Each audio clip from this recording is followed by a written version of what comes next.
అమ్మాయి సడన్ గా ఇలాగ వచ్చి నా కాలు పైన పడి ఇలాగ నాకు ఇంట్లో ప్రెషర్ ఎక్కువ అవుతుంది, నేను పెళ్లి చేసుకోవాలి ఇది మరి అని చెప్పి గట్టి కాలు పట్టుకునేసింది సార్.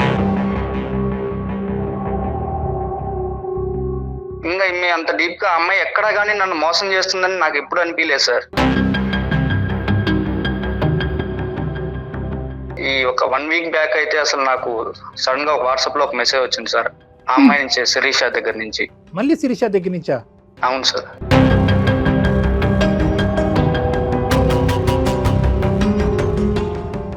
అతను ఇట్లా బాడీ మీద చేయాల్సిన ప్రతిసారి అంటూనే ఉన్నాడు, వాడు కూడా ఇలానే టచ్ చేసినాడు నిన్ను. ఎంత మానసికంగా మెంటల్ గా చాలా టార్చర్ చేశాడు.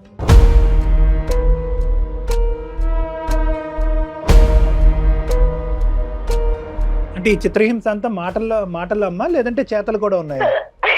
చేతులు కూడా ఉన్నాయి సార్. ఒకసారి రాడ్ తీసుకొని మరి కొట్టినాడు సార్. మీ పరిచయం 4 years. 1 సంవత్సరం తర్వాత నువ్వు వెంటనే జాబ్ అని స్టార్ట్ చేసావు, అతనికి జాబ్ రాలా, నువ్వు పెళ్లి చేసుకున్నావు, వెళ్ళిపోయావు. మేడం నేను చేసింది తప్పే మేడం, ఇంట్లో టార్చర్ చెప్పలేదు మేడం. లాస్ట్ అండ్ ఫైనల్ లో ఇంకా తను తప్ప ఇంకెవరు లేరు మేడం నాకు. తను కూడా ఇంకా వద్దంటే నాకు ఇంకా సూసైడ్ తప్ప ఇంకోసారి లేస్తే నాకు నేను చచ్చిపోతా.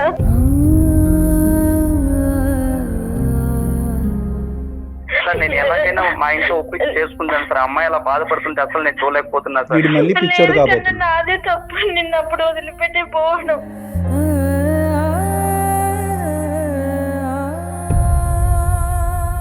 అదంతా నాకు వద్దు సార్, అమ్మాయి నాకు కావాలంతే సార్. అమ్మాయి నేను గాఢంగా ప్రేమించాను సార్.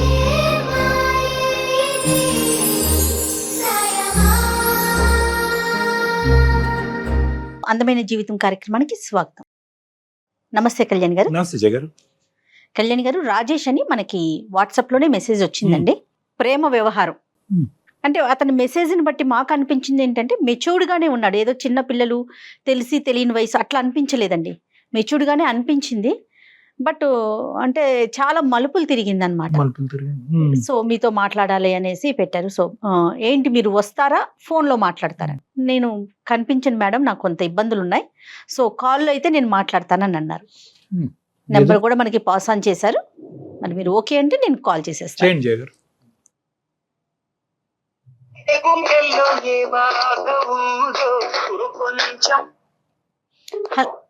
హలో, నమస్తే అండి, రాజేష్ గారా? నేను జయానండి, అందమైన జీవితం ప్రోగ్రామ్ నుంచి కాల్ చేస్తున్నాను. ఓ మేడం చెప్పండి మేడం. థాంక్యూ మేడం, మీరు వెంటనే మెసేజ్ పెట్టిన వెంటనే మీరు రిప్లై ఇచ్చిందని. Thank you madam. ఎస్ మీ మెసేజ్ అంతా చూసాక ఇమ్మీడియట్ గా మీతో మాట్లాడాలి.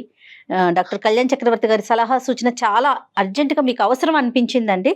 సో అందుకని ప్రయారిటీగా మీరు తీసుకున్నాము. ఫ్రీ ఉన్నారా, మాట్లాడతారా? పర్లేదండి, మాట్లాడచ్చు. రైట్. కళ్యాణ్ గారు ఉన్నారండి, మాట్లాడండి ఒక్కసారి. హలో రాజేష్. హాయ్ సార్, నమస్తే సార్. హాయ్ రాజేష్, చెప్పండి. చెప్పినా ఏంటి సమస్య ఏంటి? మాది వైజాగ్.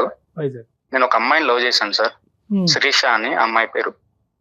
చాలా రోజులు ఒక 3 years లవ్ చేసుకున్నాం సార్. ఇలాగా 3 years మేము చేసుకున్నాం, కానీ కొన్ని రోజుల తర్వాత అమ్మాయికి ఇంకా నాకు జాబ్ లేదు, కొన్ని రోజులు కనేసి వెళ్ళిపోయింది సార్ నా దగ్గర నుంచి. అంటే చదువుకునేటప్పుడు లవ్ స్టోరీ అండి, ఎట్లా మీది? అయిపోయిందండి, మా బీటెక్ లో ఉన్నప్పుడు లవ్ చేసుకున్నాం. ఓకే. కొన్ని రోజుల తర్వాత ఇంకా నేను జాబ్ ట్రయల్స్ లోనే ఉన్నా అండి. బీటెక్ అయిన వెంటనే ఇంకా అమ్మాయి లవ్ చేస్తుంది కదా, అమ్మాయి ఎలాగైనా పెళ్లి చేసుకోవాలని చెప్పి నేను జాబ్ ట్రయల్స్ లో ఉన్నా అండి. కాకపోతే నాకు నచ్చిన జాబ్ రాకపోవడంతో ఇంక నేను ట్రై చేస్తూనే ఉన్నాను. ఇంకా అమ్మాయి ఇంకా ఎలా వాళ్ళ ఇంట్లో ఫోర్స్ చేస్తున్నారు అని చెప్పి వేరే పెళ్లి చేసుకునేసిందండి శిరీష. అవునండి. అంటే కేవలం అమ్మాయికి ఉన్న కారణం ఏంటి? నీకు జాబ్ లేదు, వాళ్ళు మంచి సంబంధం తీసుకొచ్చారు అంతే. లైఫ్ సెక్యూరిటీ గురించి అమ్మాయి అటువైపు వెళ్ళింది. అవునండి, లైఫ్ సెక్యూరిటీ కోసం దానితో నేను ట్రై చేస్తుంటే కూడా నాకు నచ్చిన జాబ్ రావట్లేదండి. ఏదో చిన్న జాబులు చేయడానికి నాకు మంచి పర్సంటేజ్ తో నేను పాస్ అయ్యానండి. నాకు చిన్న జాబులు చేయడం ఇష్టం లేకుండా సరే వెయిట్ చేయని చెప్పానండి. కాదు, ఎవరి ఇంట్రెస్ట్ వాళ్ళది, కానీ ఇది ముందే మాట్లాడుకోలేదా మీరిద్దరు? అంటే ఇంత వ్యవధి ఉంది, వెయిట్ చేస్తానని చెప్పడంతోనే అమ్మాయి ఇంకా లవ్ స్టార్ట్ చేస్తామండి. మేము వెయిట్ చేసుకుని మనకి ఇష్టమైన జాబ్ చేస్తూ ఇంకా ఉందాం అనుకున్నాం, కానీ ఇంకా అమ్మాయికి ఇంట్లో ఫోర్స్ ఎక్కువ అవడంతో మ్యారేజ్ చేసుకున్నాను. రాజేష్ గారు మీకు చెప్పిందా తను, నాకు ఇట్లా మ్యాచ్ వచ్చింది, నేను చేసుకోబోతున్నాను, ఇంట్లో ప్రెషర్ ఉందనే విషయం చెప్పారా తను? చెప్పారు మేడం, చెప్పారు. రాజేష్, మీది వైజాగా? వైజాగ్ అండి. మీరిద్దరు బీటెక్ గీతమ్మా? అవునండి, అవును సార్. నువ్వు నా దగ్గరికి వచ్చావా? అవును సార్, మీ దగ్గర ఆల్రెడీ వచ్చాను, ఇంకా మీరు గుర్తుపట్టరు అని చెప్పేసి ఇంకా మీరు చెప్పలేదు సార్. తెలుసా కళ్యాణ్ గారు ఆల్రెడీ మీకు? అదే అంటే ఆ స్టోరీ లైన్ అదంతా కొద్దిగా it's rings a bell vague గాని. అవునండి. సరే రాజేష్, అంటే మా ఏం అమ్మ అదే కొన్ని రోజులు ఆ అమ్మాయి వెళ్ళిపోవడంతో ఇంకా నేను డిప్రెషన్ లోకి వెళ్ళిపోయాను సార్. ఓహో, ఇంకా మీ దగ్గరికి వచ్చి వచ్చారా? ఇంకా ఒక 2-3 ఇయర్స్ ని అలాగే బాధపడడంతో మా అమ్మ నాన్న మీ దగ్గరకు వచ్చారు సార్. ఆ రోజు మీకు గుర్తుంటుందో లేదో. యా ఇంకా అక్కడే మీరు ఇచ్చిన సూచనల ప్రకారం నేను ఏదో చూసుకొని మెల్లగా డ్రింక్స్ సిగరెట్లు అవన్నీ మానేసి ఏదో జాబ్ చేస్తాను. ఇప్పుడు మన ఇద్దరు గురించి కాదు ఇది, నాకు తెలుసు చాలా వరకు ఈ స్టోరీ గుర్తొచ్చింది నాకు. కానీ అసలు ఏం జరిగింది అన్నది కూడా మన ప్రేక్షకుల గురించి, జయ మేడం గురించి కూడా మీరు చెప్పాలి. అంటే ఆ అమ్మాయిని మీరిద్దరు విడిపోతారు అనేటటువంటిది over a period of time జరిగిందా? సడన్ గా షాక్ కి గురయ్యావా? నీ పరిస్థితి ఏంటి? తర్వాత డ్రగ్స్ ఆల్కహాల్ లోకి ఎందుకు వెళ్ళావు? అవన్నీ కూడా చెప్పాలి నువ్వు ఒక్కసారి. సార్ సడన్ గా ఒక రోజు అమ్మాయి కలుద్దాం అని చెప్పి నాకు కాల్ చేసి రమ్మని చెప్పింది సార్, మేము రెగ్యులర్ గా కలిసే చోటుకి. అమ్మాయి సడన్ గా ఇలాగ వచ్చి నా కాలు పైన పడి ఇలాగ నాకు ఇంట్లో ప్రెజర్ ఎక్కువ అవుతుంది, నేను పెళ్లి చేసుకోవాలి ఇది మరి అని చెప్పి గట్టి కాలు పట్టుకునేసింది సార్.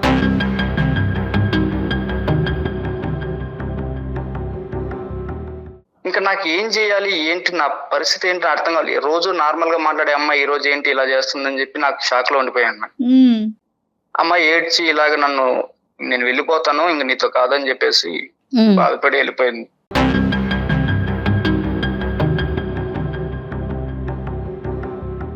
రాజేష్, ఇదంతా జరిగి 4 years అయి ఉంటది కదా సుమారుగా? 4 years అయిపోయింది సార్. 4 years. అప్పుడు మీ పేరెంట్స్ నా దగ్గర తీసుకొచ్చారు కౌన్సిలింగ్ అని చెప్పి. అవును సార్.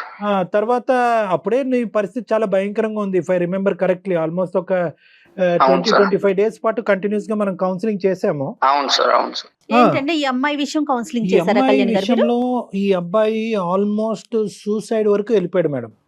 చనిపోవాలి అనేటటువంటి ప్రయత్నాలు చేశారు.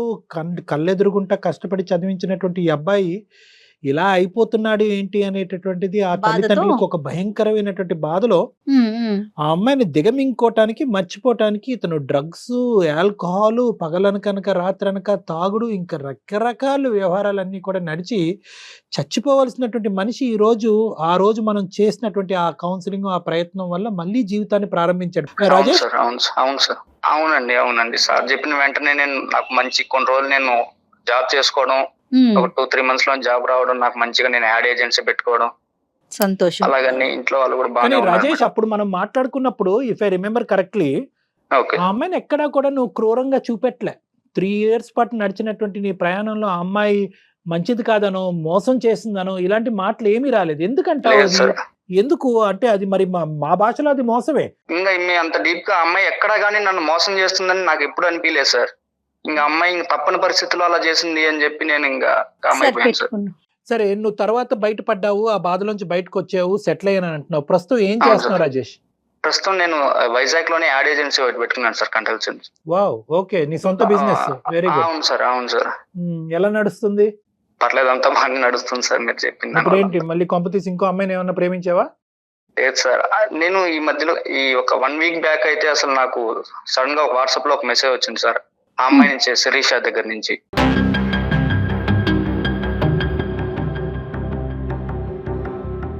మళ్ళీ శిరీష దగ్గర నుంచా? అవును సార్. ఏది ఇప్పుడు 4 years తర్వాత, 3 years తర్వాత? 4 years తర్వాత సార్. నువ్వు పెళ్లి చేసుకోలేదు ఇంకా? లేదు సార్, ఇంకా లవ్ ఒకసారి బ్రేకప్ అయిన తర్వాత మళ్ళీ ఈ అమ్మాయి దగ్గర నేను ఇంకా కెరీర్ వైపు వెళ్ళిపోయాను సార్. మా ఇంట్లో వాళ్ళ దగ్గర ఇంకా బాధపడుతుంటే చూడలేక కెరీర్ వైపు వెళ్ళిపోయాను. బాగుందయ్యా, ఏం కాదులయ్యా ఇవన్నీ. ఇంకా నీ జీవితాన్ని ఇంకా అంటే నువ్వు కొంతవరకు బాగుపడ్డావు, కానీ ఇంకా పూర్తి స్థాయిలో ఆ అమ్మాయిని అయితే నీ మనసులో లేదు, ఇంకా పెళ్లి చేసుకోవాలని డిసైడ్ అవ్వలేదు. మరి మీ తల్లిదండ్రులు నీ మీద ప్రెషర్ పెడుతున్నారా చేసుకోమని? అది కూడా లేదా? అందరూ పెడుతున్నారు సార్, కాకపోతే నాకు పెళ్లి వద్దు, నాకు ఇంకా ఒక అమ్మాయి వెళ్ళిపోయింది, ఇంకా నాకు అవసరం లేదు, నా జాబ్ వైపు కెరీర్ వైపు ఉండిపోదాం అని చెప్పి నేను ఇలా చూసుకుంటున్నాను సార్. ఇంట్లో ప్రెజర్ అయితే ఉంది కానీ లేకుండా ఎందుకు ఉంటుందండి? తల్లిదండ్రులు కోరుకుంటారు కదండి పిల్లలు భవిష్యత్తు బాగుండాలని. ఆ సబ్జెక్ట్ అక్కడ క్లోజ్ అయిపోయినప్పుడు నువ్వు ప్రేమ అనేది పక్కన పెట్టి మళ్ళీ కొత్త జీవితం స్టార్ట్ చేసి కెరియర్ పరంగా నువ్వు ముందుకు వెళ్ళినప్పుడు ఇది కూడా మొదలు పెట్టాలి కదా. అంతే కదా డాక్టర్ గారు? చేస్తున్నాను, కాకపోతే ఆ అమ్మాయి నేను ప్రేమించింది మర్చిపోలేకపోతున్నాను సార్, అందుకని చెప్పేసి. కాదు, ఈ అమ్మాయి మళ్ళీ ఎందుకు మెసేజ్ పెట్టింది? ఇదేంటి మాకు ఏమంటది అసలు ఫైనల్ గా? అమ్మాయి నీ దగ్గరకు వచ్చేస్తాను అని చెప్తుంది మేడం.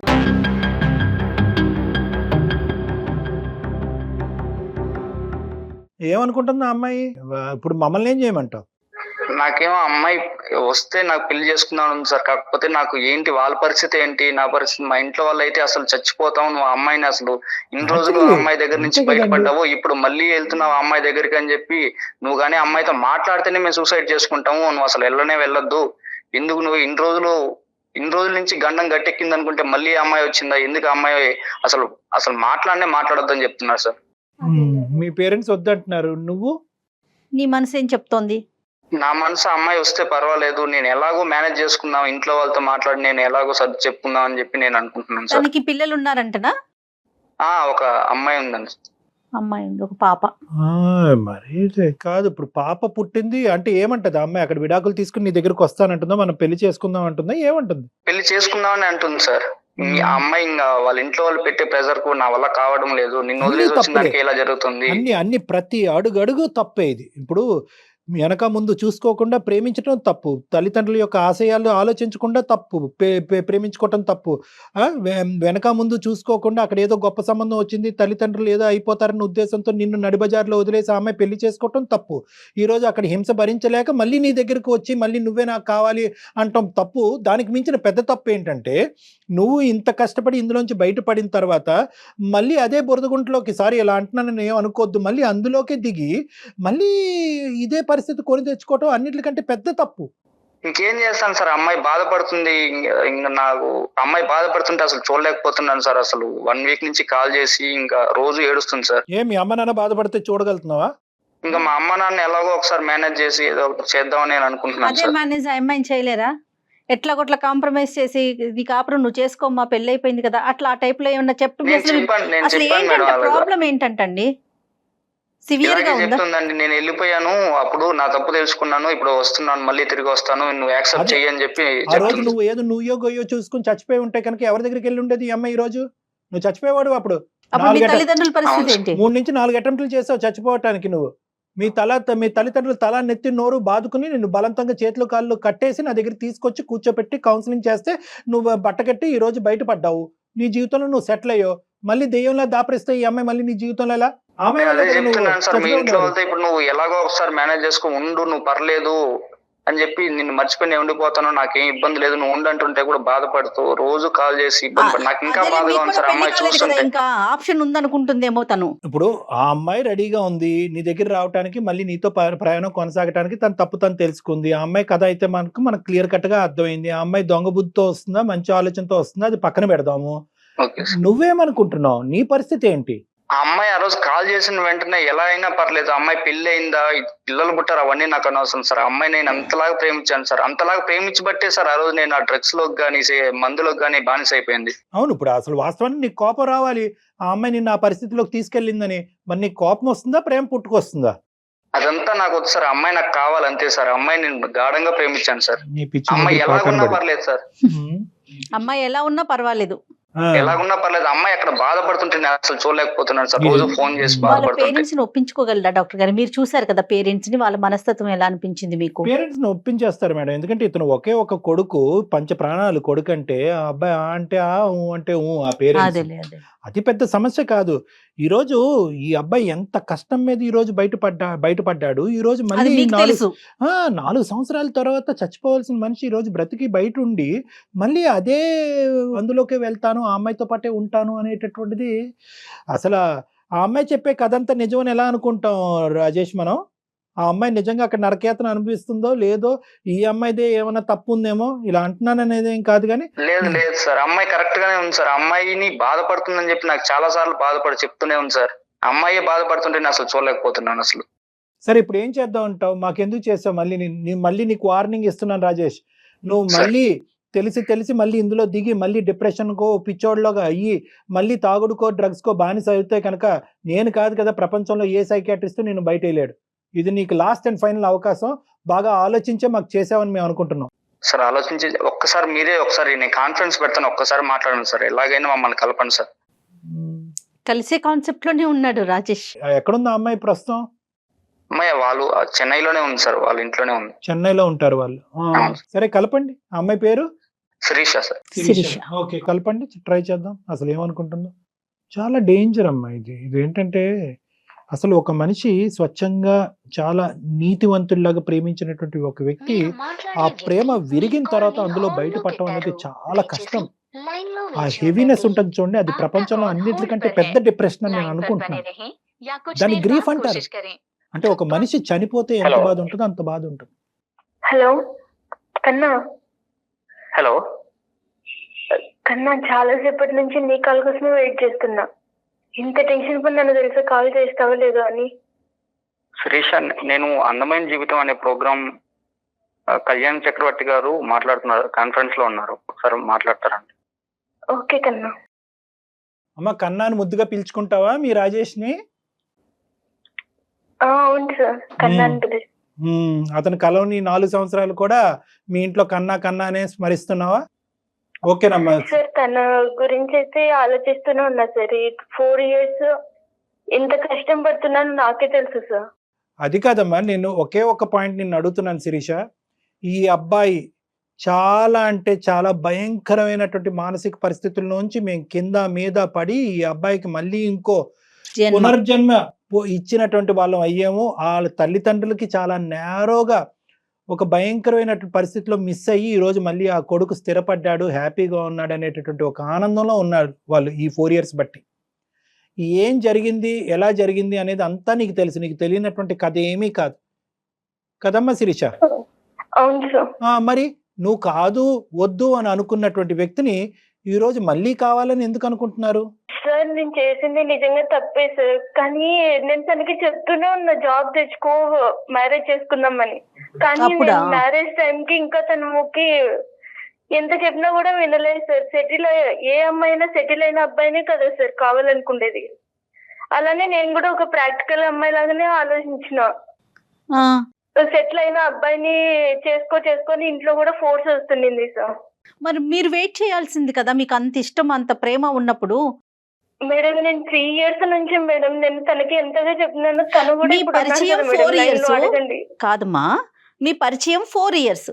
1 సంవత్సరం తర్వాత నువ్వు వెంటనే జాబ్ అని స్టార్ట్ చేసావు, అతనికి జాబ్ రాలా, నువ్వు పెళ్లి చేసుకున్నావు, వెళ్ళిపోయావు. మేడం నేను చేసింది తప్పే మేడం. ఇంట్లో టార్చర్ పర్లేదు మేడం. లాస్ట్ అండ్ ఫైనల్ లో తను తప్ప ఇంకెవరు లేరు మేడం నాకు. కదమ్మా, అసలు నీ ప్రాబ్లం ఏంటమ్మా? అక్కడ ఏంటి మీకు ఏమి ఎందుకు వచ్చావు మళ్ళీ ఇతని జీవితంలోకి? ఇందాక నా క్వశ్చన్ ఆన్సర్ చెప్పండి. Why did you come back?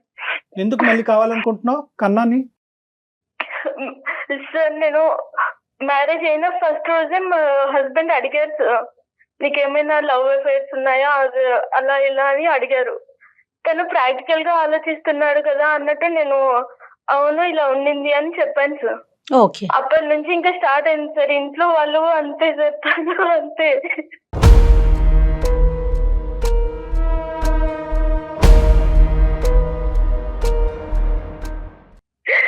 తను ఇట్లా బాడీ మీద చేయాల్సిన ప్రతిసారి అంటూనే ఉన్నాడు. వాడు కూడా ఇలానే టచ్ చేసినాడా నిన్ను?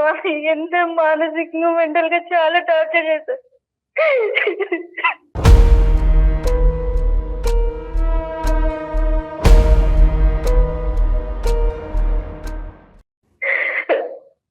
ఇప్పటికే ఒక పాప ఉంది సార్. ఆ పాప పుట్టిన తర్వాతనే ఇట్లా కాస్త నేను చూస్తున్నట్టు మనిషిగా కూడా చూడదు సార్ ఇంట్లో నన్ను. అత్తగారు మామగారమ్మా పొద్దుటి నుంచి సాయంత్రం వరకు అత్త మామలు ఇద్దరు అంతే సార్. కూతురు లెక్క చూసుకుంటారు అనుకుంటే అట్లా కూడా చూసుకోరు.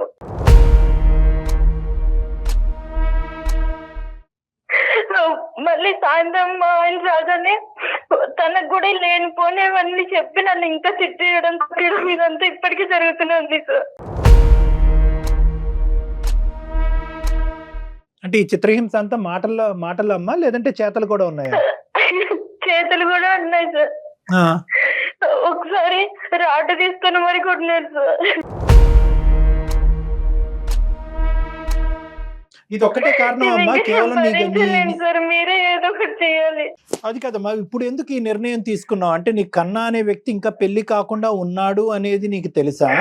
కన్నా లేదంటే రాజేష్ అనేటటువంటి వ్యక్తి ఒక భయంకరమైన పరిస్థితుల్లోంచి వెళ్ళి ఇలాగా బ్రతికి బట్టగట్టి మళ్ళీ తన జీవితంలో తనని కాపాడుకుని బతుకుతున్నాడు అనే ఆలోచన తెలుసా నీకు? అతను నువ్వు వెళ్ళిపోయిన తర్వాత అతని జీవితం ఎలా వెళ్ళింది అనేది నీకు తెలుసా? లేదు సార్, నాతో ఎవరిని కాంట్రాక్ట్ లో అయితే పెట్టలేదు సార్ మా హస్బెండ్. తన నెంబర్ ఎప్పుడు ఉండేదో అదే అన్బ్లాక్ చేసి నేను ఇప్పుడు మెసేజ్ చేశాను. సార్ నా లైఫ్ మీద నాకు ఆశ లేదు సార్. ఇంకా ఒకే ఒకటి నాకున్న దారంటూ రాజేష్ నా కన్నా మాత్రమే సార్. తను కూడా ఇంకా వద్దంటే నాకు ఇంకా సూసైడ్ తప్ప ఇంకో దారి లేదు సార్. నాకు నేను చచ్చిపోతా.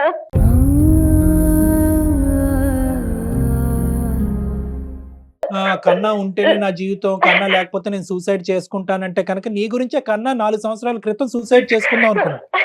మరి సార్ నేను చేసింది తప్పే సార్. కానీ ఏ అమ్మాయి అయినా స్టార్టింగ్ లో అలానే అనుకుంటుంది సార్, ఇట్లానే సెటిల్ అవ్వాలి, సెటిల్ అయిన అబ్బాయి ఇంకా ఇంట్లో ఉన్న ఫోర్స్ అదంతా కలిపి ఒకటి మైండ్ అలా అవుతుంది సార్, అంతే. అలా కదా అమ్మా, ఇక్కడ ఆ అబ్బాయి ఇప్పుడు సందిగ్ధ పరిస్థితిలో ఉన్నాడు. ఎందుకంటే నువ్వంటే పంచ ప్రాణాలు ఆ అబ్బాయికి. 4 సంవత్సరాల పాటు నీ ప్రేమలోనే ఇంకా ఆలోచించుకుంటూ ఇప్పటికీ కూడా పెళ్లి చేసుకోలేదు. కానీ దాన్ని ఆ సిచ్యువేషన్ మనం అడ్వాంటేజ్ తీసుకుంటామా? సార్ అలా ఏం కాదు సార్, నాకు నా కన్నా కావాలి సార్. ఒకప్పుడు 3 సంవత్సరాల పాటు మీరు ప్రేమించుకున్నారు. ఆ ప్రేమ లేదు, దోమ లేదని చెప్పి ఉద్యోగం ఉంటేనే ప్రేమ, లేదంటే లేదు అన్నట్టుగా అతను నడి సముద్రంలో వదిలేసి నీ దారి నువ్వు చూసుకున్నావు. బ్రతుకున్నాడో చచ్చిపోయాడో లేదో చూడలేదు, ఏమయ్యాడో చూడలేదు. ఇప్పుడు మళ్ళీ నీకు అవసరం వచ్చింది, ఆ నరకం నుంచి బయటకు వేసి మళ్ళీ నీ జీవితాన్ని మళ్ళీ ఆ పాత స్థాయి ప్రేమని ఇచ్చే ఒక వ్యక్తి నీ కన్నా కాబట్టి మళ్ళీ కన్నా గుర్తొచ్చాడు. అక్కడ నాకు కోపం వస్తుంది, అక్కడ నాకు కోపం వస్తుంది. నువ్వు కన్నా గురించి వచ్చావా, నీ గురించి వచ్చావా? లేదు సార్, నా గురించి నేను అనుకోనంటే ఈ పరిస్థితి నేను ఈ భూమి మీదనే ఉండేదాన్ని కాదు సార్. కన్నా కోసమే బతుకున్నావా? బతకాలని ఉంది సార్ ఇప్పటికి. ఇదే పట్టుదల, ఇదే మొండితనం మరి ఆ రోజు చూపించాల్సింది కదా, మీ పేరెంట్స్ కి చెప్పాల్సింది కదా. నాకు కన్నా ఉన్నాడు, కన్నా అంటే నాకు ఇష్టం. మేడం నేను చేసిన తప్పే మేడం, కానీ ఇప్పుడు మీరే న్యాయం చేయాలి. ప్రాక్టికల్ గా మాట్లాడానని అంటున్నాం కానీ ఇవన్నీ అవకాశవాదాలు అంటావు. ఎటొచ్చి ఏంటంటే నువ్వు ఏడుస్తున్నావు కాబట్టి నీవే జాలిపడి మేము మాట్లాడుతున్నాం కానీ నువ్వు అవకాశవాది. శిరీష ఏం బాధపడకు శిరీష, నువ్వేం బాధపడకు. నువ్వు ఆ రోజు కానీ ఇలా ఉంటే నేను ఎప్పుడే చేసుకుంటా, ఇప్పుడు కూడా ఏం పర్వాలేదు. సార్ నేను ఎలాగైనా మా ఇంట్లో ఒప్పించి చేసుకుంటాను సార్. అమ్మాయి అలా బాధపడుతుంటే అసలు నేను చూడలేకపోతున్నా సార్. నాదే తప్పు, నిన్నప్పుడు వదిలిపెట్టి పోను. 4 years శిరీష ఏం బాధపడకు శిరీష, ఏం బాధ సార్. నేను ఎలాగైనా మా ఇంట్లో వాళ్ళతో ఒప్పించి నేను ఎలాగో చేసుకుంటాను సార్. అమ్మాయి అక్కడ అలా బాధపడుతుంటే నేను చూడలేకపోతున్నాను సార్.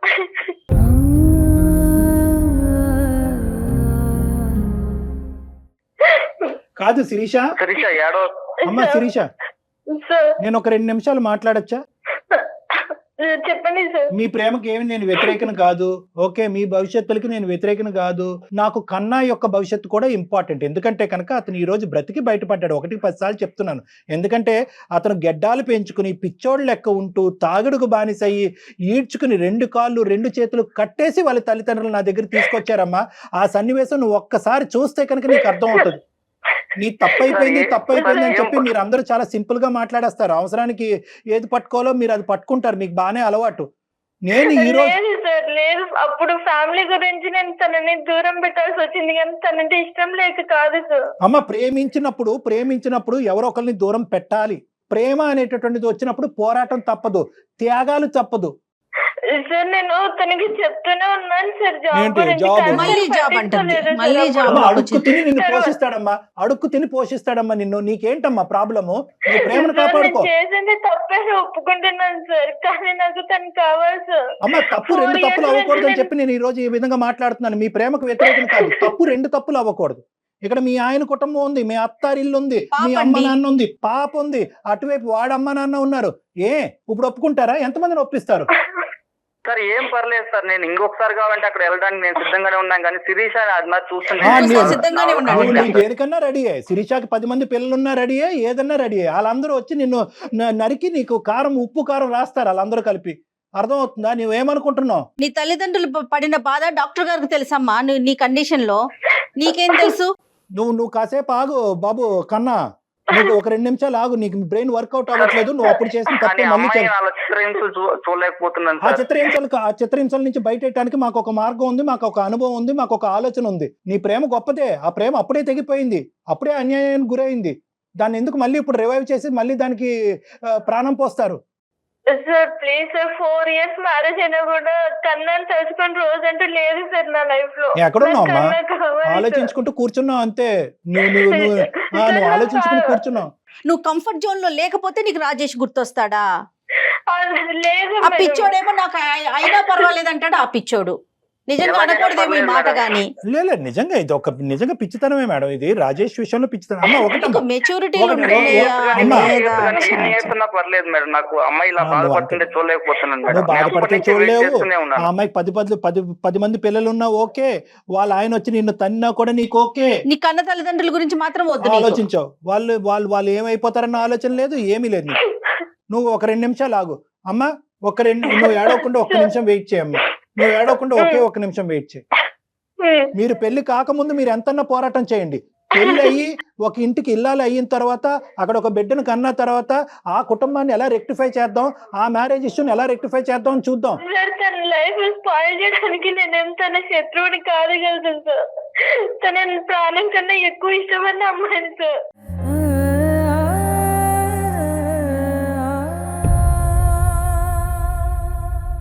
ఇక్కడ రాజేష్ మీద నీకు ఎంత ప్రేమ ఉంది అనేది మాకు అర్థం అవుతుంది. ఫస్ట్ నీ మ్యారేజ్ లో ఉండేటటువంటి, నీ కుటుంబ సభ్యులతో ఉండేటటువంటి ఇష్యూని ఫస్ట్ మనం రిజాల్వ్ చేద్దాం. రిజాల్వ్ చేద్దాం. సార్ నా హస్బెండ్ నా దగ్గరకు వచ్చినా కూడా నాకు రాజేషే కావాలి సార్. మనం పెద్దల్ని ఇన్వాల్వ్ చేయాలి ఇక్కడ. నాకు కావాలి అంటే కనుక నేను 1కి 100 సార్లు వార్నింగ్ చేస్తున్నాను మీకు. మళ్ళీ మీరు రానున్న రోజుల్లో తప్పు చేయబోతున్నారు. నేను కావాలంటే మా ఇంట్లో వాళ్ళని కావాలంటే ఒప్పిస్తే ఎలాగో ఒప్పిస్తాను సార్. బాబు నువ్వు ఎలాగన్నా ఒప్పిస్తావు, ఎందుకంటే మళ్ళీ చచ్చిపోతానని వార్నింగ్ ఇచ్చే ఒప్పిస్తావు. నువ్వు ఎలా ఒప్పిస్తావు నాకు తెలుసు. నీకున్న టెక్నిక్ ఏంటన్నది నాకు తెలుసు. శిరీష వాళ్ళ అత్తమామలకి ఏం చెప్తారండి? అమ్మా శిరీష, ఇప్పుడు నువ్వు మీ పేరెంట్స్ కి ఏమని చెప్దాం అనుకుంటున్నావు, మీ అత్తమామలకి ఏమని చెప్దాం అనుకుంటున్నావు, నువ్వు కన్నటువంటి బిడ్డ రేపొద్దున తండ్రి ఎవరు అని అడిగితే కనుక ఆ అమ్మాయికి ఏమని చెప్దాం అనుకుంటున్నావు? సార్ మా అమ్మ వాళ్ళని నేను ఖచ్చితంగా క్వశ్చన్ చేస్తాను సార్. వాళ్ళని నేను హ్యాపీగా ఉంటానని చెప్పి ఈ పెళ్లి చేశారు, కానీ నేను నరకం తప్ప ఇంకోటి చూడలేదు సార్ ఈ లైఫ్ లో. ఒకప్పుడు నువ్వు విడాకులు ఇవ్వడానికి రెడీగా ఉన్నావు అని అంటే కనుక మీ హస్బెండ్ హ్యాపీగా విడాకులు ఇస్తాడా? సార్ నాకు ఇష్టం లేకుండా తను మాత్రం ఏం చేయగలదు సార్. సో నీకు ఇష్టం నేను లేనట్టు ఇంతవరకు కాపురం చేస్తేనే కదా సార్ నాతో లైఫ్ ఉంటది.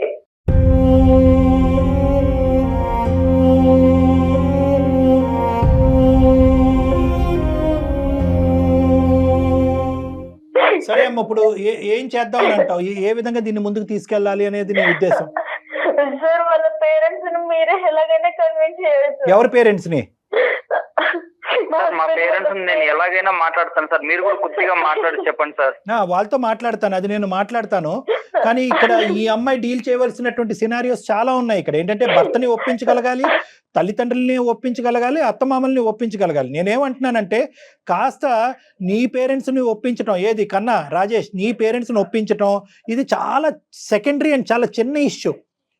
ఫస్ట్ ఆఫ్ ఆల్ ఆ అమ్మాయి ఈ ఊబిలోంచి బయటపడాలి. నాకు ఈ పెళ్లి వద్దు, ఈ పెళ్లి నాకు ఇబ్బందికరంగా ఉంది, ఇది కష్టంగా అనిపిస్తుంది అని చెప్పి ఫస్ట్ ఆ అమ్మాయి అక్కడి నుంచి బయటపడటానికి ప్రయత్నం చేస్తే నెక్స్ట్ మీ పేరెంట్స్ని ఒప్పించడం, మీ పెళ్లి జరగటం అనేది సెకండరీ ఇష్యూ. అది జరగకుండా ఇక్కడ ముందే మనం ఇక్కడ ప్రయత్నాలు చేయటం అనేది అది విఫలయత్నం. సో నేనేమంటున్నానంటే ఫస్ట్ అమ్మ నువ్వు ఇమోషన్స్ తీసి పక్కన పెట్టు. ఆ నరకంలో నేను అరగంట కూడా ఉండలేను నువ్వు అంటున్నావు. నీ బిడ్డను తీసుకుని నువ్వు ఎలా బయటకు రావాలి అని అనుకుంటున్నావు లీగల్గా, పెద్దల సమక్షంలో, పెద్దల ఒప్పందంతో, కుటుంబ సభ్యుల యొక్క సపోర్ట్తో నువ్వు ఎలా బయటపడాలనుకుంటున్నావు ఫస్ట్ అందులోంచి బయటపడు. అప్పుడు మనం రాజేష్ పేరెంట్స్తో కూర్చుని ఈ అమ్మాయి ఇన్ని అడుగులు అప్పుడు చేసినటువంటి తప్పు తను తెలుసుకుంది, తన భవిష్యత్తు మళ్ళీ నిలబెట్టుకోవాలి, కన్నా జీవితాన్ని కూడా నిలబెట్టుకోవాలని చెప్పి మళ్ళీ ఇంకొక ప్రయాణం కొనసాగించాలని అనుకుంటుంది. ఆ అమ్మాయి ప్రయత్నం మీద నాకు నమ్మకం వచ్చిందనే ఆధారం చూపెట్టడానికి నాకు ఉంటుంది. దాన్ని బట్టి నేను వాళ్ళ పేరెంట్స్తో మాట్లాడి వాళ్ళని కన్విన్స్ చేసి మీరిద్దరు ముందుకెళ్లే విధంగా నేను ప్రయత్నం చేస్తాను. కానీ దానికంటే స్టెప్ 1 నువ్వు తీసుకోవాలి, చాలా ఇంపార్టెంట్. ఓకే రాజేష్, ఫైనల్ గా నీకు చెప్పేది ఏంటంటే కోర్టుకు సంబంధించినటువంటి వ్యవహారం కాబట్టి నువ్వు ఓపికగా ఓర్పుగా ఉండాలి. తొందరపాటు పనులు మళ్ళీ ఏమి చేయకూడదు, నెంబర్ 1. నెంబర్ 2, అంతా కలిసి వచ్చి మీరిద్దరు రేపొద్దున లీగల్గా, ఎథికల్గా, మోరల్గా, కుటుంబ సమేతంగా మీరు ఏకం అవుతే కనుక ఆ బిడ్డ కూడా నీ బిడ్డే అన్నట్టుగా చాలా ఓపికగా, ఓర్పుతో, సహనంతో ఉండాలి. అర్థమైందా? అది కూడా చాలా ఇంపార్టెంట్. సో ఒకరిని కాదు ఇద్దరిని ప్రేమించాలి నువ్వు. చాలా థాంక్యూ సార్. సరే మీరు రండి ఒకసారి మనం మాట్లాడదాం, నేను చెప్తాను. Okay right, okay thank you. Okay sir, good luck అమ్మా, bye both of you, all the best. Thank you sir. ముందు ఈ అమ్మాయితో మాట్లాడాల్సిన అవసరం ఉంది కళ్యాణ్ గారు. ఎందుకంటే ఈ అమ్మాయి ఇమోషన్ తో నిర్ణయం తీసుకుందా, ఏం తీసుకుంది, ఈ అమ్మాయికి ఎప్పుడు ఇమోషన్ ఎక్కువైపోతే అప్పుడు నిర్ణయాలు తీసుకునే విధంగా నాకు అనిపిస్తుంది. ఆ గాలి ఎటు వీస్తే అటు అటువైపు వెళ్తోంది. అవును. నిజంగా మనం అనుకున్నట్టే నిజంగా ఆ అమ్మాయి భయంకరమైన నరకం, విడాకులు ఇచ్చేటటువంటి మార్గం సులభదాయకం అయింది అనుకోండి, పెద్దలు ఒప్పుకున్నారు అనుకోండి, అప్పుడు మనం ఇంకోటి ఏదన్నా ఆలోచించవచ్చు. అప్పటి వరకు మాట్లాడటానికి కూడా లేదు మేడం. అవును. రైట్ కళ్యాణ్ గారు, నమస్తే. Yes.